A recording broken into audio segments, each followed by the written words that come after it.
Hey, this is Ace Atkins, and you guys should be listening to the Crew Reviews.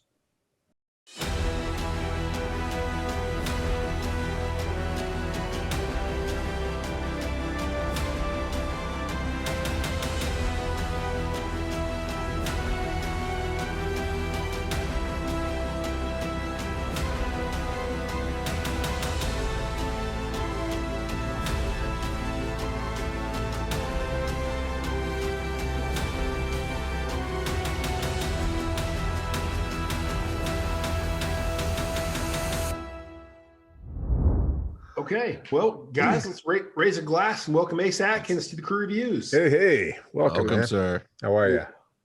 So, Ace, The Heathens is your 11th Quinn Colson novel. Can you give our audience a quick idea of what the story is about? Sure. This book is kind of a reset for the series. There were events that happened in the last two novels that kind of, ripped apart the fabric of what I had been building throughout this series.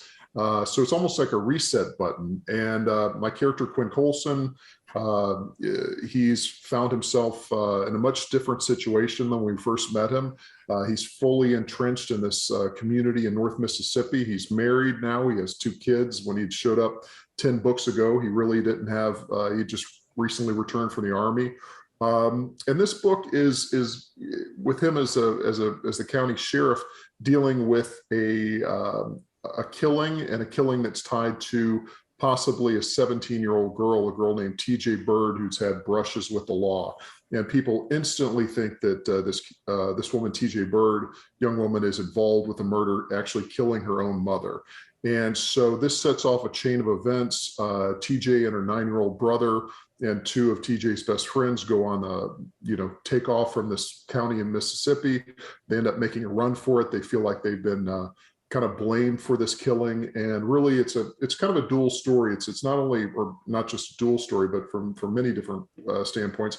It's with Quinn trying to find out what happened with the killing, but it's also the story of a federal marshal, a woman named Lily Virgil, trying to track down the kids. And then of course it's really at its heart the story about the kids themselves on the run from the law. Mm-hmm. That's actually a perfect segue into what I want to talk about next. So I love your plots, so I'm going to set that aside, because you write from a place where character is a driving force of your novels, from my perspective. Whether someone pops up in a cameo, like in this novel, Miss Donna Grace, or a full supporting role like Maggie, or a featured character like TJ, readers get a genuine sense of who these people are. Were you always drawn to that side of the writing ledger as far as the character aspect of it, or did you just have a natural knack for it and thus gravitated that way? No, I think that's a really good question, Sean. I think that for some people there are, to boil it down simply, there's very plot-driven books and there's very character-driven books. And the books that I have always enjoyed, the authors that I've always been reading since the time I was a teenager, they're all based around the character. The character is the number one thing that is driving the book. As you guys know, I also have continued on writing the Spencer books from the late, great Robert Parker. Yep. Those books are all about the character. Those characters like Spencer and Hawk and Susan, at some point we didn't really even give a damn what the story was. We enjoyed the characters so much we wanted to go on for along for the ride. Same thing with a great writer like Elmore Leonard. We come to it from the character. And for me, that's got to be the core starting point for everything. The plot is important, and you got to have that stuff all tied in together. You got to have a great story to tell. But if you don't have strong characters, I think it just falls flat. And we see that a lot on the especially on the thriller landscape, where it's all twists and turns, that kind of thing. And you might as well have cardboard characters running the story. And those are not the kind of books that I enjoy. Yeah. Well, a large part of our audience is a bunch of writer geeks like ourselves. Do you have any tips that you use or things you focus on to kind of bring those details out, those minor details that sort of make the major difference with the characters? Well, I think before you start writing your story, you need to really be aware of who these people are. You really need to know them in full detail, and to a certain aspect, even some of the minor characters. And I don't mean to get crazy with it. I don't mean you have to I heard some writer one time talking about he drew an entire biography of each character, and he knew that and that kind of stuff. And if you really think about it, I think about you guys may be different, but I think about some of my own friends, guys that I'd go, where I'm here in Oxford, Mississippi, right across the streets, the bar where I frequent with friends, and they're guys that I've known for 10, 15 years, or longer. And I don't know what their sister's name is. I don't know, I may not know, Right. I may not know where they grew up. But I know them, you know what I mean? Yeah, of course. I know how they act. I know that their point of view, I know what they're into. I know what they're, what they're like. And that's what you really have to think about your characters, not just one of the things I hate, since we're talking to you guys, and to people who are thinking about writing, is I always call it in certain books a bio dump, where you have a story and then somebody has inserted about 2 to 3 paragraphs of a bio dump, and it's about as exciting as reading a resume, and I don't give a damn. It's all about how the character reacts, how they think, who they are, even less on physical details. So, very, very going back to what you talked about, very simply, is know your characters before you start the journey, and those details of knowing your character will dictate the plot. And that's just the way I have always written. That's the way I learned. And those are the writers who I've always enjoyed. It's just, I think it's a different point of view. For some people, they may tell you something completely different. It's all about the plot. But for me, it's just not. Yeah. Well, speaking of characters, Quinn Colson is your protagonist in The Heathens and the 10 previous novels in that series. Most authors have people in their lives that inspire these characters when they first start them. So with that in mind, when you go back to the beginning, was he pure fiction development for you, or were you kind of inspired by people or several people that you've known in your lifetime?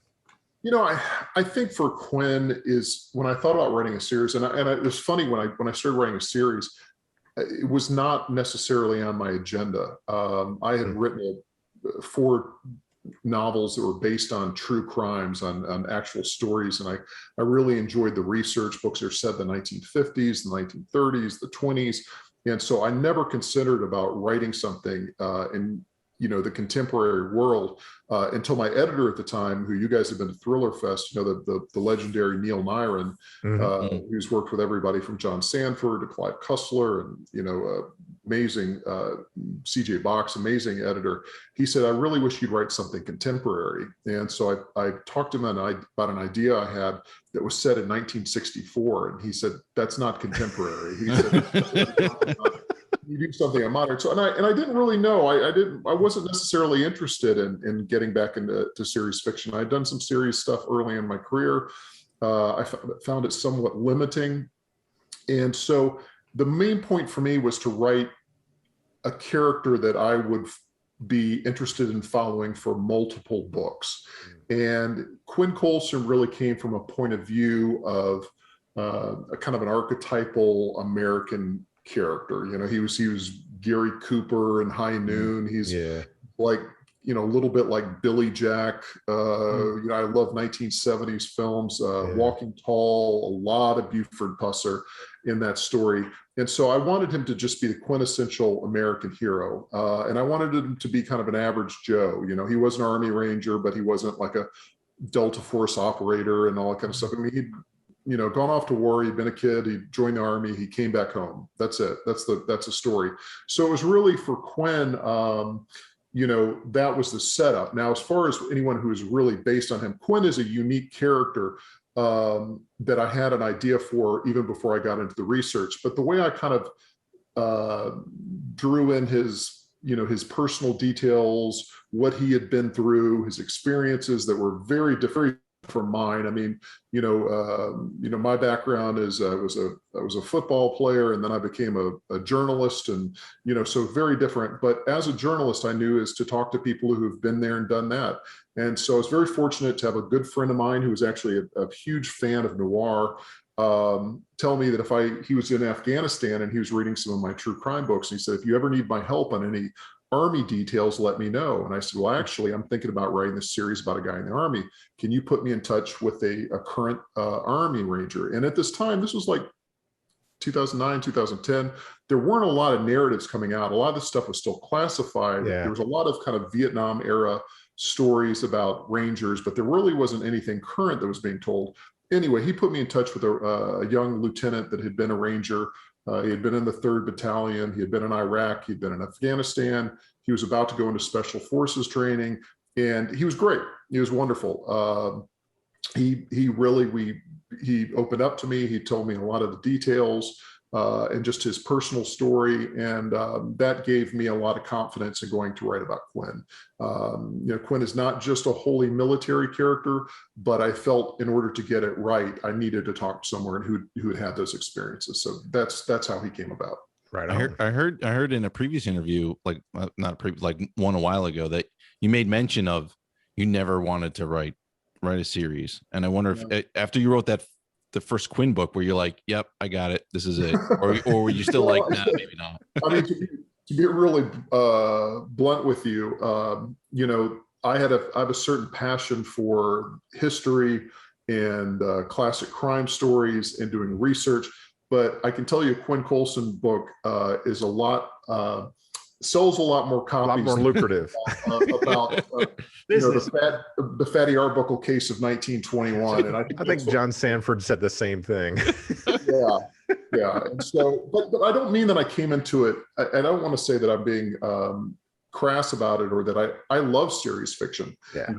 I think that I had just been limited in my previous experiences in the kind of character that I wanted to write. And for me, the goal was to write a character that is always involved in something. I think that I found limitations in writing characters.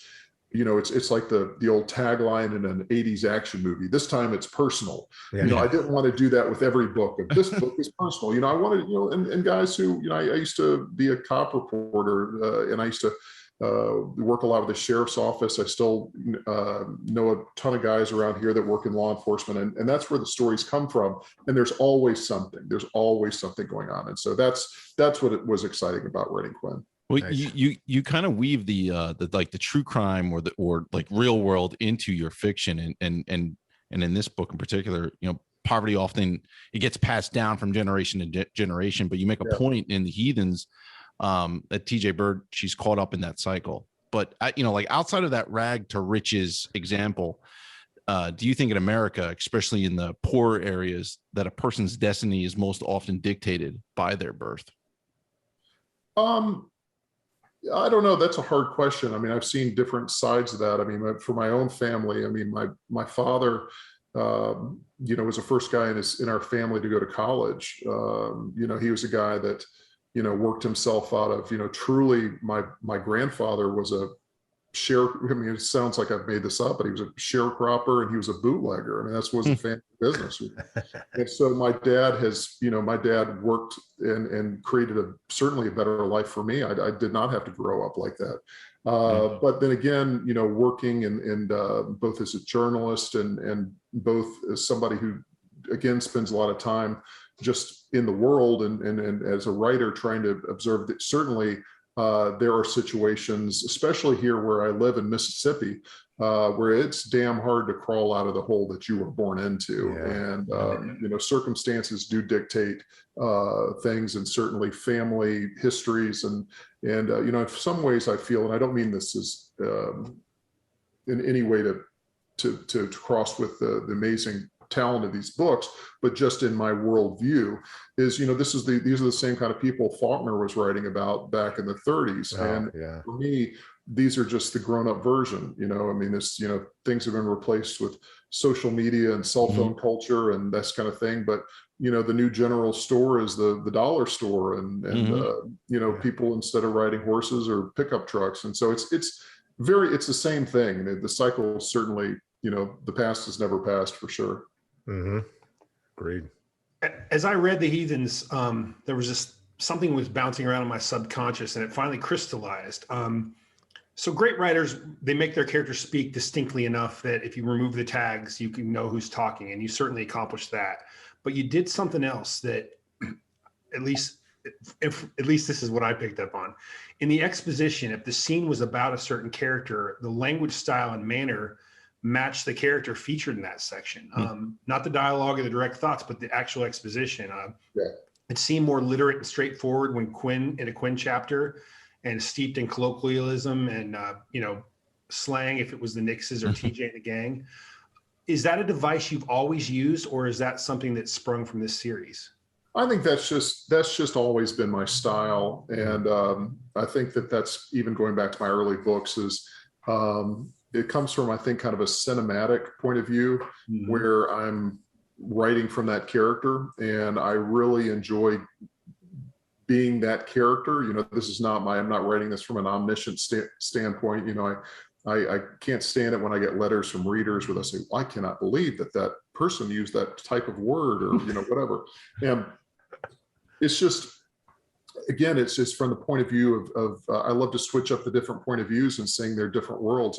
And I think it's kind of, I've said this many times, is, Quinn Colson is a major character in the series, but he is not the only character in the series. And he's not just the star. I mean, that's kind of a marketing thing where you see it as Quinn Colson is that, he's really, he shares as much space as TJ Bird. He's like, Bullock in Deadwood. He's the lawman in this particular county, but he's not the only figure. So I enjoy seeing the world from different points of view and seeing that and switching that up. And again, I think that comes from my love of film and seeing the different point of views of characters and being able to switch. I mean, it's very hard for me right now. I'm finishing up my 10th Spencer novel, and it's very hard for me to go from a Quinn Colson novel into a Spencer novel because we're only seeing the point of view of Spencer, and to carry many different scenes and many different things only from what Spencer can see is tough. It's really tough. And I enjoy writing a lot more where I can write it from somebody else's viewpoint and from what they're saying. Yeah. I wonder, on a scale of 1 to 10, how much you enjoyed writing from the Nix's point of view. Oh, the best. I mean, the bad guys are always the best. Yeah, that's the best. Great. The bad, the characters, when you're, Quinn is essentially, Quinn is kind of a square. He's really, he's kind of the true all-American, moral compass good guy. And he's kind of, he's kind of wry, and, he has a certain way of looking at things.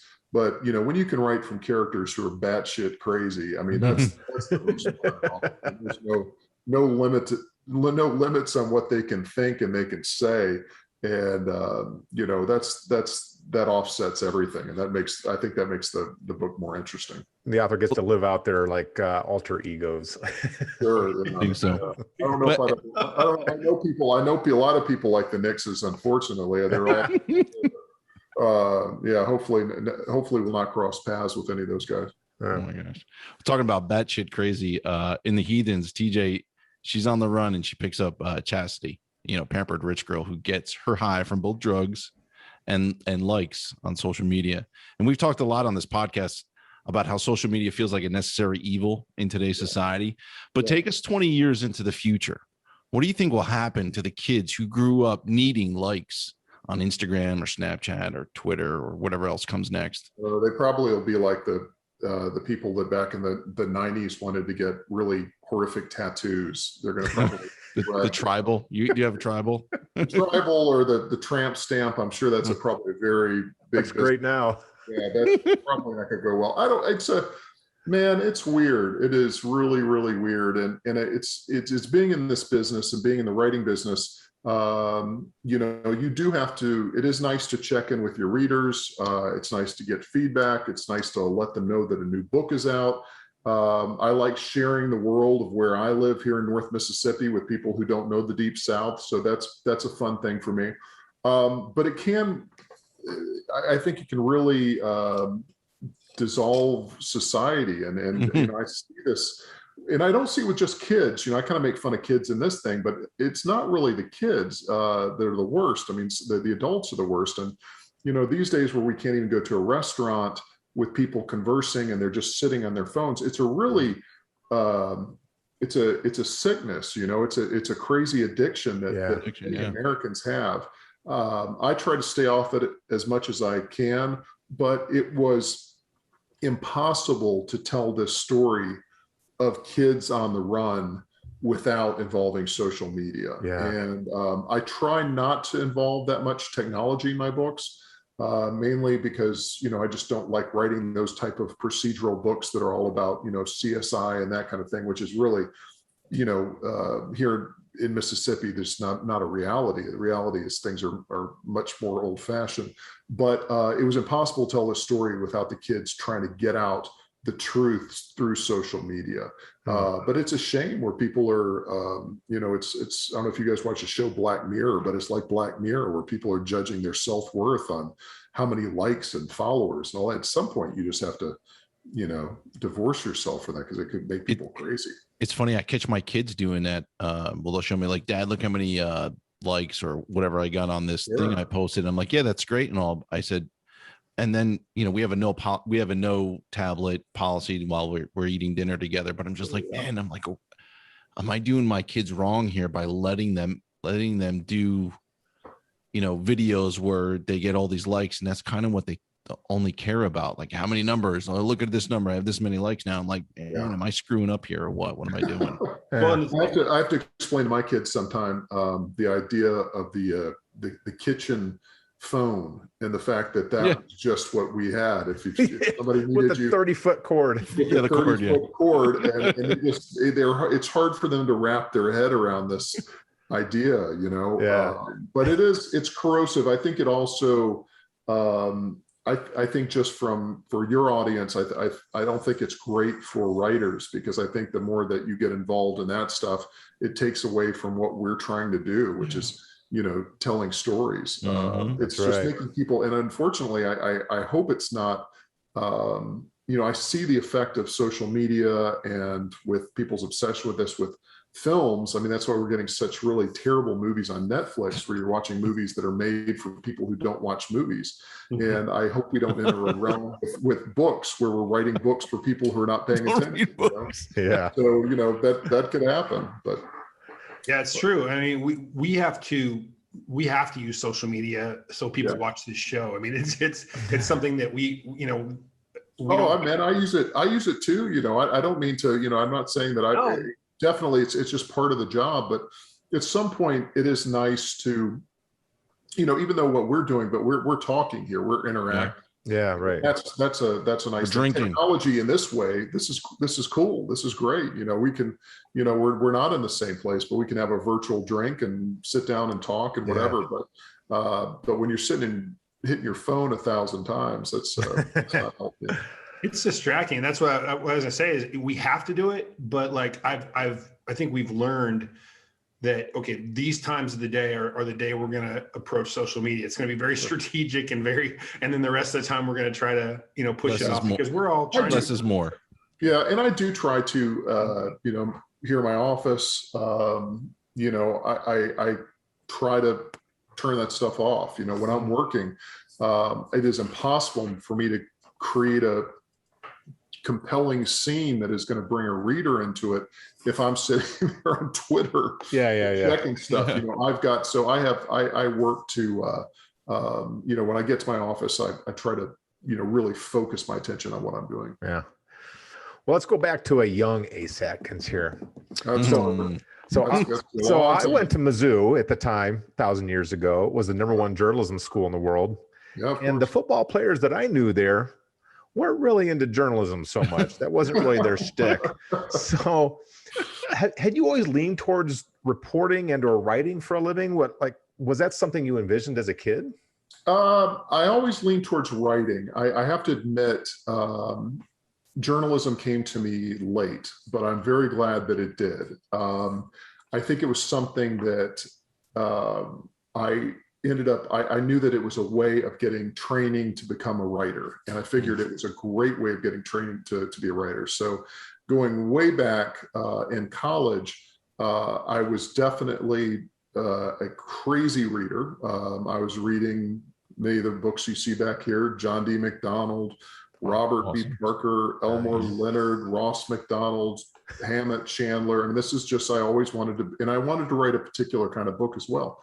But I didn't know how to really accomplish that. How do I go from, being a football player that reads books into becoming a working writer. And so a good friend of mine who had done the journalism training in college recommended that I try to get into that world. And it's a very long story that took a long time, but I had to get out of college and start at the bottom. And I had to start off as a stringer down in Florida. I mean, I'm talking about low level stuff that eventually I worked my way up. And the goal for me was to be on the crime beat and for me to cover, the sheriff's office and the police department in Tampa and that kind of stuff. And eventually I got to do it. And I covered some amazing cases. I got to meet some great police people. But that's the world I wanted to be around. Yeah. And eventually got to do it. And there's no way that I would have ever been successful at what I'm doing or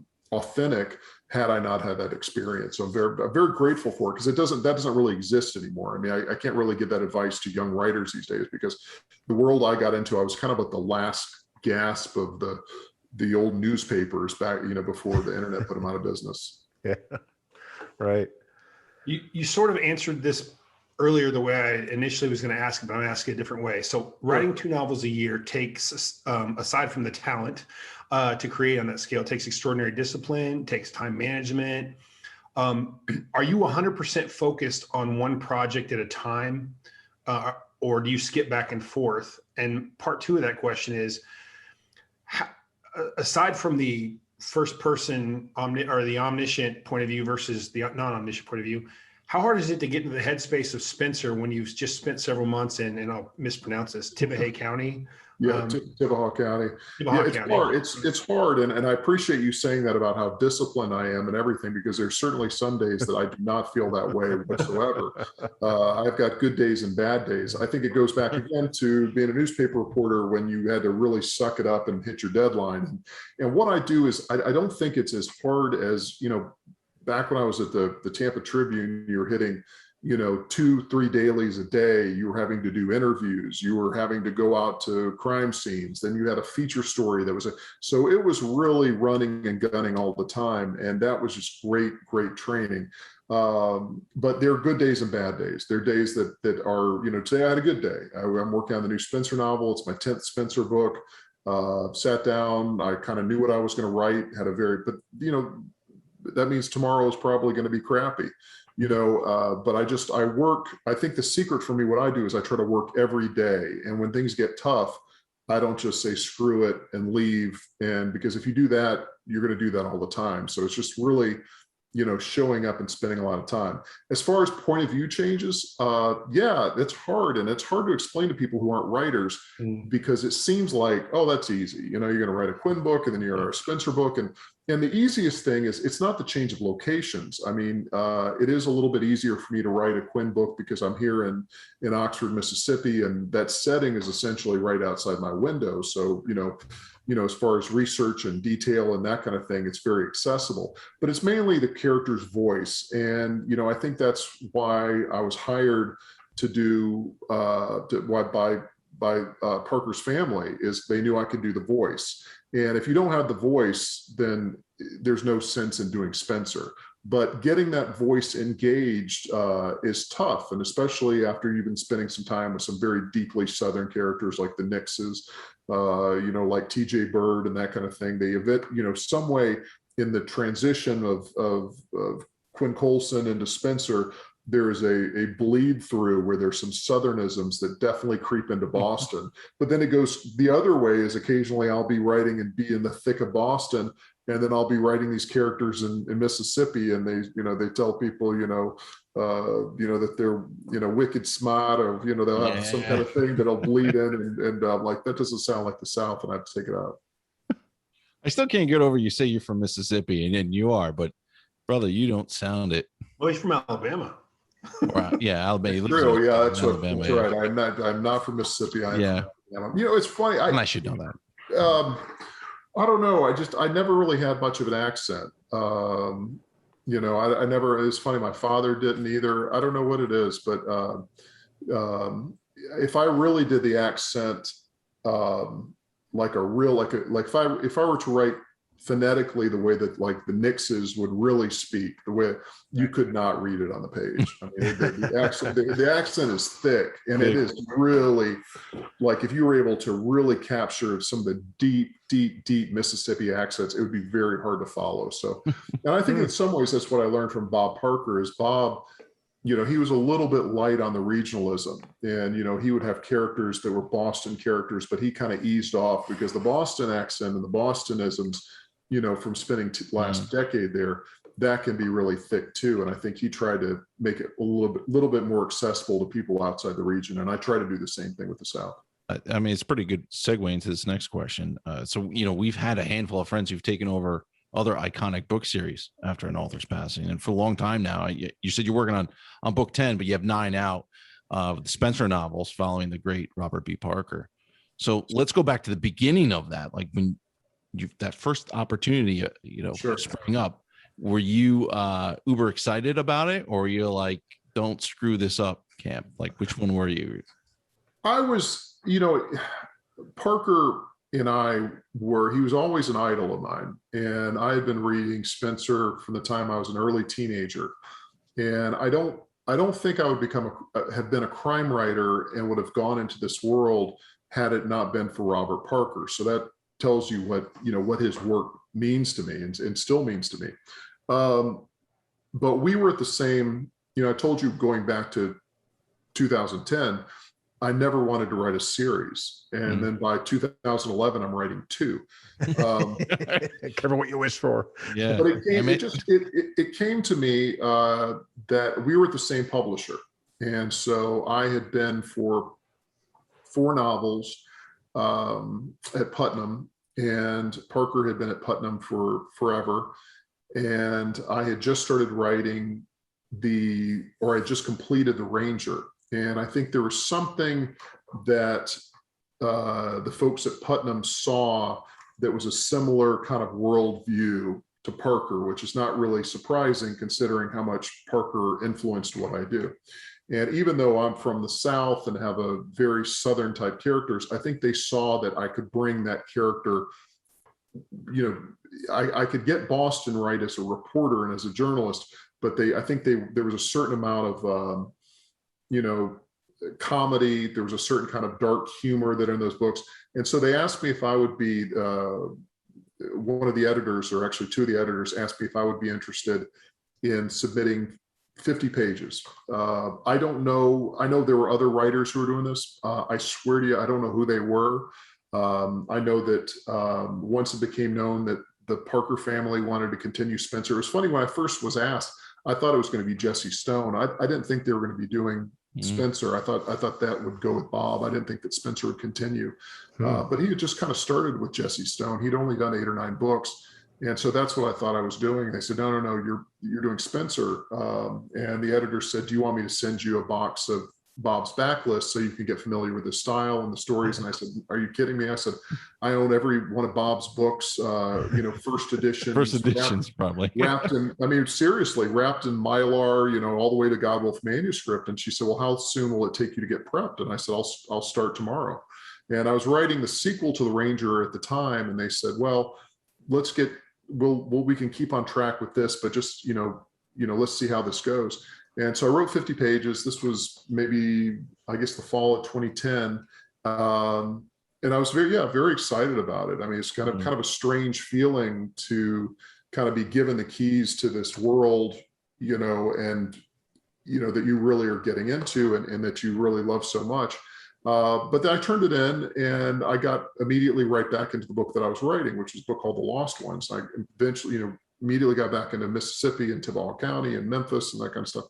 And I guess it was like right before Christmas. I thought it was going to be a long time, you know, before, and they called and they said that Joan Parker, Bob's wife, his kids, his agent of the last, God knows, 35, 40 years, and his longtime editor, a great woman named Chris Pepe, they're all unanimous that they read my pages and they said, keep on going. This is the next Spencer book. And I was really honored by that. I thought that was awesome. Yeah. They had to break it to Joan. Joan was like, she's like, I've been in Boston for most of my life. And she said, I've never met this guy in Boston, Ace Atkins, he's a Boston writer. And they had to break it to her that I was from Mississippi. And, but she how is that possible? That's gotta hurt. Yeah, that she just did, I said, well, this guy can write. And I think that, but yeah, it's been a lot of fun. And it is fun to, I take it kind of like communing with your heroes. And, oh, nice. Yeah. So it's a very nice thing that the Parkers entrusted me with this. For sure. That's great. It's awesome. Well, I have to mention Nick Travers' series. I mean, we've talked about the other two to some extent, but I'm glad somebody remembers that series. But I love Dirty South. I love that. I wish there were more guys. I wish there were more guys like you. Oh, well, yeah. Not everybody has my, but I spent a lot of time in New Orleans. I was in the underbelly of the music scene down there for over a decade. And that area is a crime writer's wet dream. It is. So, how much did you tap into your former career on the reporting on the dark side for that particular novel?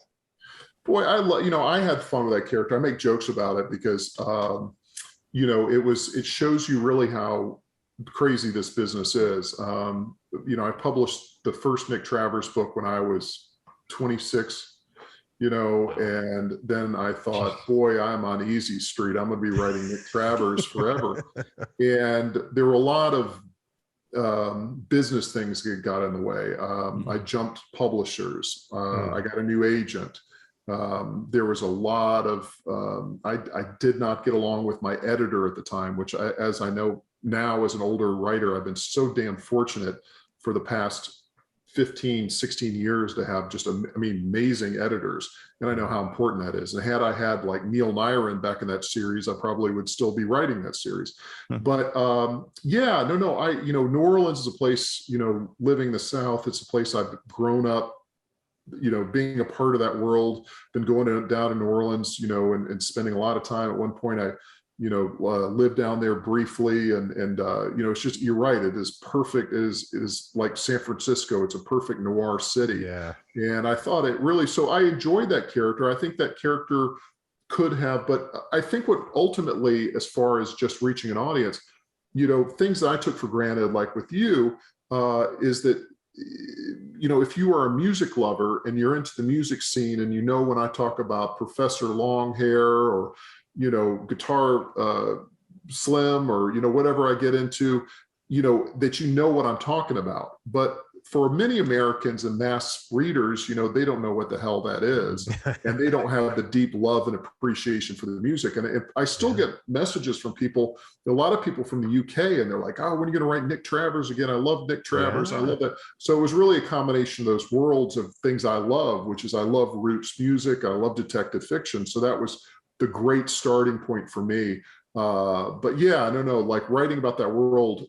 It's funny, right now I'm actually working on a TV pilot for Nick Travers. So nice. Never say never, it's been a funny thing how that stuff happens and comes back. I haven't written Nick Travers for, almost 20 years, and then something comes back around. So no, it's funny because our music, because I was in a Cajun Zydeco band for years. Oh, wow. Wow. And our music was way more popular in like Scandinavia and Germany and the UK than it ever was in the United States. It is true. Those books were very popular in Australia, very popular in England, and they were very popular in France. But it's funny. So where I live is very close to Memphis. Memphis is the town where, that's the nearby big city where we go.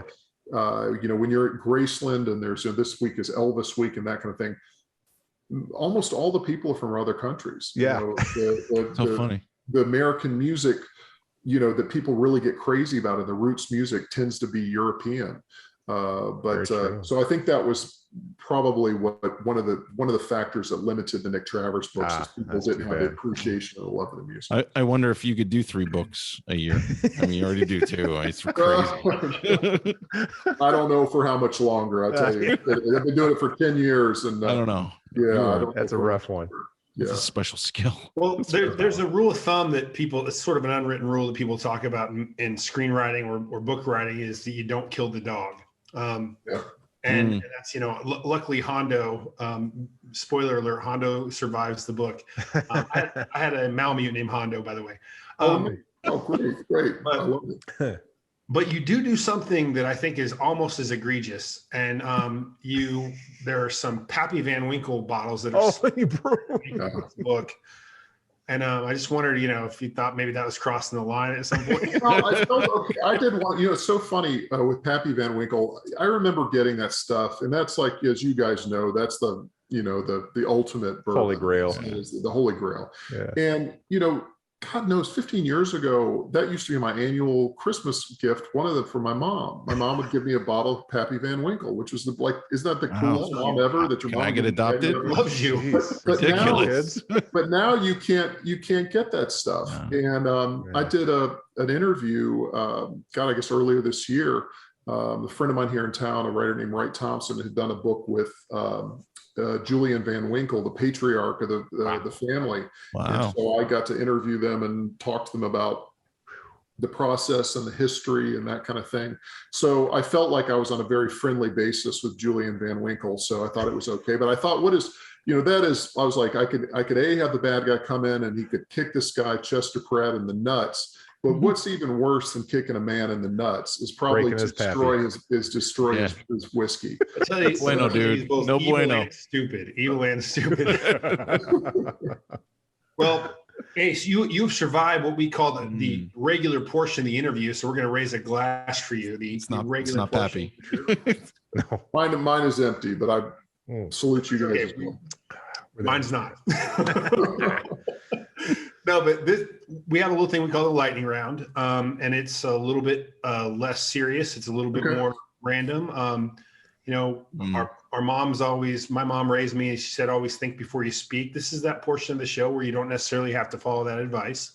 We'll each ask you 3 questions. It's kind of the first thing, your mind stuff. My first question is a simple one. I know you're not a huge football fan despite your background, but who is the toughest player you played against in college? Toughest guy I played against. I remember there was a guy, and I cannot remember his first name, but his last name was Green, and he was an offensive tackle for the University of Florida, and I felt like Roger Moore in Moonraker, where he was up against Richard Keel, Jaws, and that guy was the meanest, toughest. He looked like twice of me, so I will never forget lining up against that guy. I think he probably went on to a very storied career in the NFL, but I cannot remember his first name. That's great. Okay, question number 2. Please explain to our audience how The Friends of Eddie Coyle is not your favorite Robert Mitchum film. Oh gosh, boy, that's a loaded question right there. That's what I call an ambush question right there. Yeah, that's what the lightning round's all about, my friend. Yeah, I could easily make an argument that it is. I think that Friends of Eddie Coyle is about as fine of a crime film as you can get. Mitchum just has such a damn deep filmography. There's just so many great films to choose from. Yeah. But I would say that's certainly in the top 3, and certainly later Mitchum. You think about that as like back to back with Yakuza and Friends of Eddie Coyle, and I think it's just a case of just being too much quality material. What was your other favorite one? Yakuza, and what was the other one? Oh my gosh, I'm trying to remember. Maybe Thunder Road. Maybe I mentioned Thunder Road. It was Thunder Road. I love Thunder Road, and I think just because the world that I write about, Thunder Road is one of the seminal Southern action films. But when you get into Boston, I was having a conversation some time ago with a guy who was working on a Boston movie, and I was on the set, and I mentioned to him, he was talking about capturing Boston in an authentic way, and I said, like the Friends of Eddie Coyle, and he didn't know what I was talking about, and I just lost all respect. Yeah, I understand. Well, great book, great film. Your last question from me is, what is your current go-to bourbon and go-to cigar brand? Wow. I have been drinking a lot of Old Forester lately. I think I think all the stuff they do, that bondage series, all that stuff is very reasonably priced and high quality. I find a lot of bourbons today that I go to, they're all marketing, they're all slick containers, and then they're all distilled at the same place in Indiana, and then they have different labels slapped on them and that kind of thing. But I like the old stuff. I also go back to, like Wild Turkey, and if I could get Pappy Van Winkle, I certainly would drink it. As far as cigars, my go-to brand is always like Drew Estates. I'm always smoking like those Undercrowns, or I love, when I can get them, as a Liga Privada. I will say that I will put a footnote to that. I'm very fortunate that Drew Estates has recognized that Quinn Colson is a cigar smoker. And so at one point they sent me a box, I think, of the Undercrowns, which is a terrific cigar. I love that cigar because I had mentioned Quinn had smoked a Drew Estates, independent of that. And then later on the series, I got really smart, and I said, well, I think he's going to start smoking these Liga Privadas, which is like it's like a $25 cigar. And lo and behold, I got a box of Liga Privadas. But I did get a note from a reader some months ago, said they had noticed the change in cigar brands, and they were convinced that a sheriff in Mississippi smoking $25 cigars was on the tape. On the tape, yeah. So I might have to change that. That's a good catch. Okay, so Rocky Patel and My Fathers are two of my. The My Fathers. Oh, terrific stuff. Yeah, so good. All right, my first question is this: is every crime writer a wannabe novelist, or is every crime novelist a failed crime reporter? I think every crime reporter that I ever knew had a manuscript in their desk. So I think that's what it is. But hopefully I think that all crime novelists have a little bit of crime reporter in them, as far as doing research and as far as getting out and talking to people, because it's all around you. And one of the things I hate to hear is people that are, in creative writing programs, and which certainly yields a tremendous amount of terrific writers, but there's always the adage about writing what you know, and write your personal story, right? But at some point, who gives a crap, and unless you've lived an amazing, incredible life, I don't want to hear, your trials and tribulations of being, upper middle class in America and all that. I don't give a damn about that stuff. So I really kind of go to the Hemingway model, which is write what you learn, write what you experience, get out there, go meet people. And I have never known, if you want to write crime, I have never known either a cop or a criminal that didn't want to tell you their life story. And so, that's so accessible to everybody to get out there. And I think all the writers, the writers, whether they worked in the newsroom or didn't, I think they really strive, like going back to the greatness of the novel Friends of Eddie Coyle, and also the film Friends of Eddie Coyle, is the authenticity. And I think that it's just all around you. And I think the really good novelists are crime reporters or very good researchers. Cool. All right. So number 2, let's hear the cool story, or at least the one you'd like to ask or like to tell, how you became known as Ace. Well, I'd like to tell you it was a really interesting story, and I won a poker game or something like that, but it was my dad's name. My dad was Ace Atkins. He was a terrific college football player, played in the pros for a number of years, and he was a professional coach as well in the NFL. Wow. But when he was younger, when he was playing in college, they all called him Ace Atkins. And I think that part of that, I had the feeling, there was a very popular book in the mid-50s called Alas, Babylon. I can't remember the guy's name, but it's about nuclear war. And there was a fighter pilot that was in it named Ace Atkins, the fighter pilot. Wow. And I think that one of the sports writers that coined the term or called my dad Ace Atkins probably had just read that book because it was a national bestseller at the time. But it was a name that stuck. He went by Billy mainly, but when I was born, I was Ace. And it's funny, it's such a weird name, but I never think anything about it. I think I've only met a couple people ever to be called Ace, and one of them was Robert Parker. And Parker's nickname was Ace, and that was one of the things I think that maybe sealed the deal in me getting the job. Was Joan Parker's wife was just blown away that there was another guy out there called Ace. But he was, in fact, if you look at some of the earlier books like 3 Weeks in Spring and that kind of stuff, it actually says Robert, quote, Ace Atkins. And she for a long time referred to him, many of his friends just called him Ace. And that was, I'm telling you more information than you possibly want to know, but was because of a famous football and baseball player from the 40s, whose name was Ace Parker. And in a weird, whatever degree of separation, I knew Ace Parker. He had actually worked with my father in the NFL. So it all that's so together. Isn't that strange? 7 degrees of Ace Atkins. There are no coincidences. No. All right. Last question. For the permanent record, is John Sanford a blood relative? Is John Sanford a blood relative? Do we talk? Do we have a similar? Your lives are so similar, like Pulitzer Prize nominations. Well, let's separate that. I think that John actually won a Pulitzer Prize. Well, he won one. He's also nominated for one. That's a big separation, and I think John sells maybe 1 or 2 more books than I do.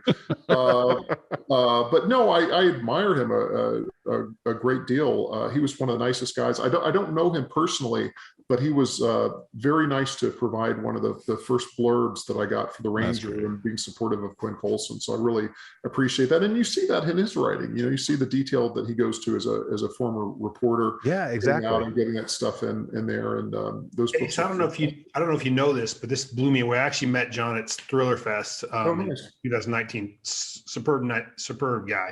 Yeah. His first published novel, he was 47. Wow. Is that right? You look at his body of work and you're like, he started at 47. So that's some books. Yeah. That's amazing. No, I had no idea. Same thing with Parker was 40, Parker was 40 and, Chandler was well into his 40s at that time. Yeah. So, yeah.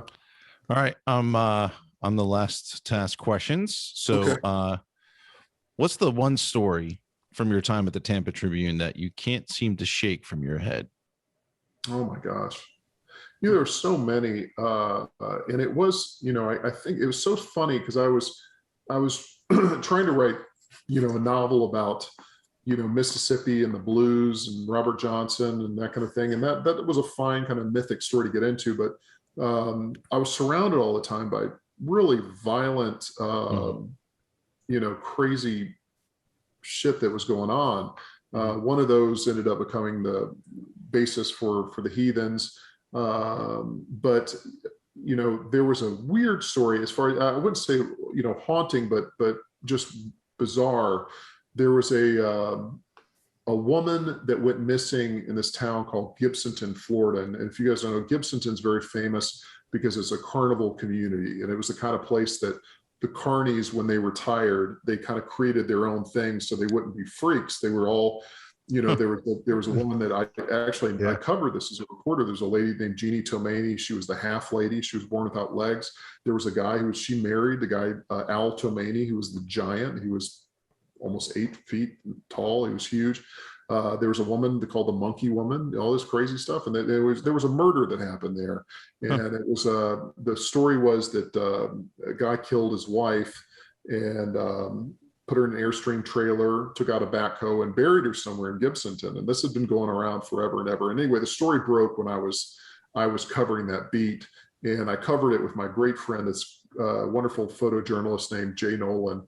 And we had more fun, crazy, it was almost, it's really, I could write it like a crime novel. It was probably the only time in my career where I confronted a guy about killing somebody, because in reality, you see that in movies where, the reporter is there before the cops, and that almost never happens.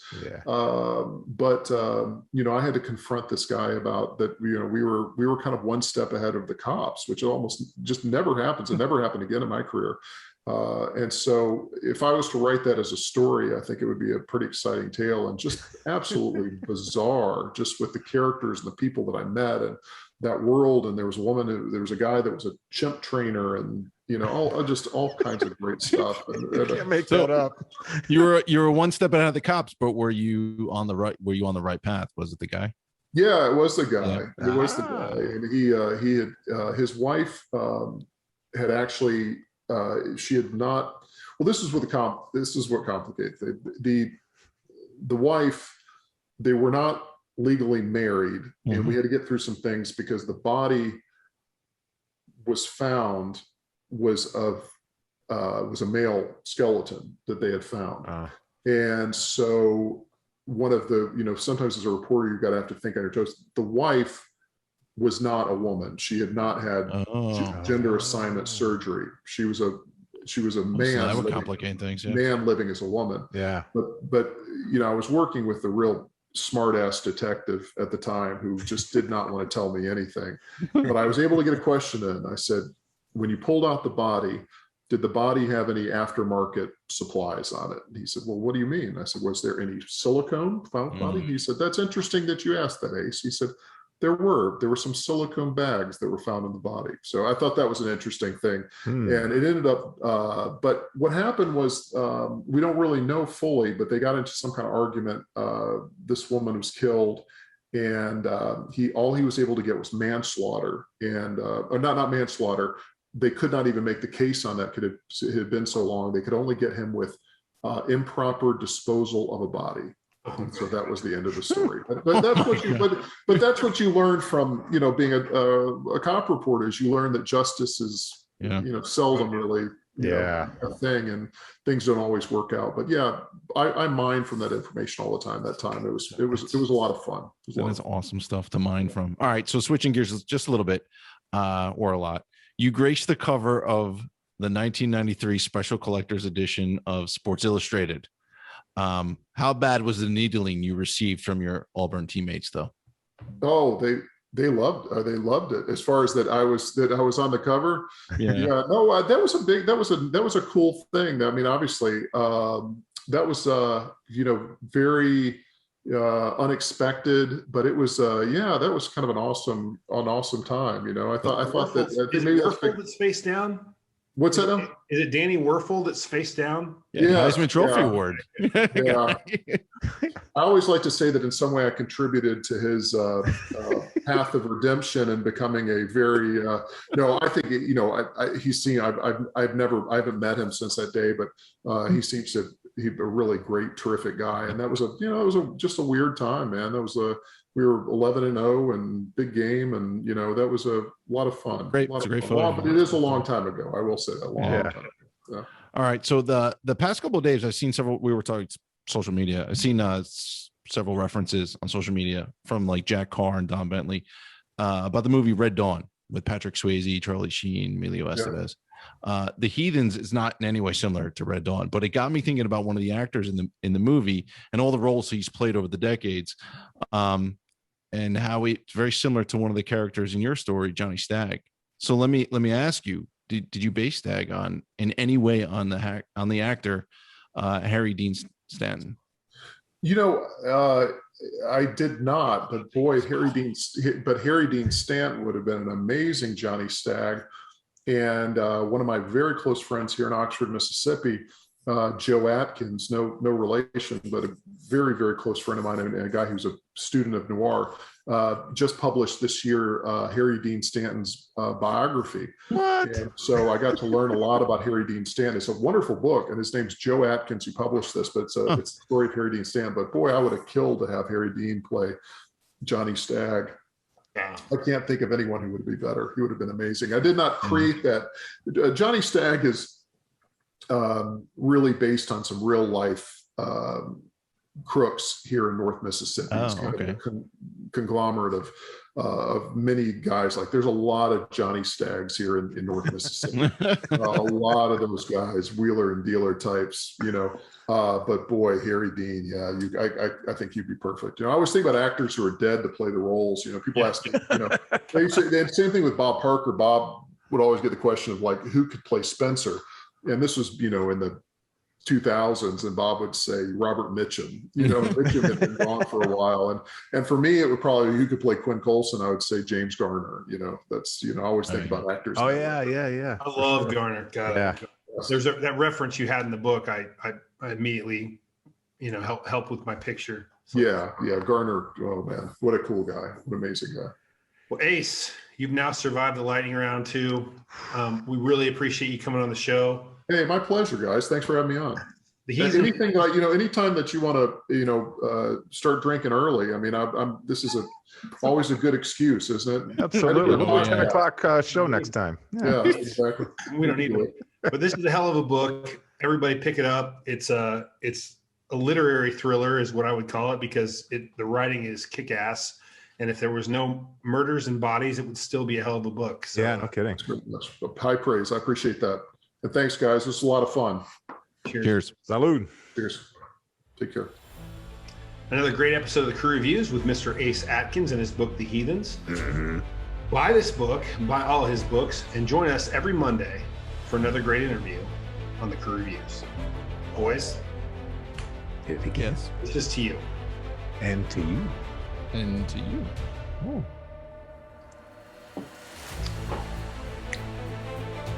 Mm.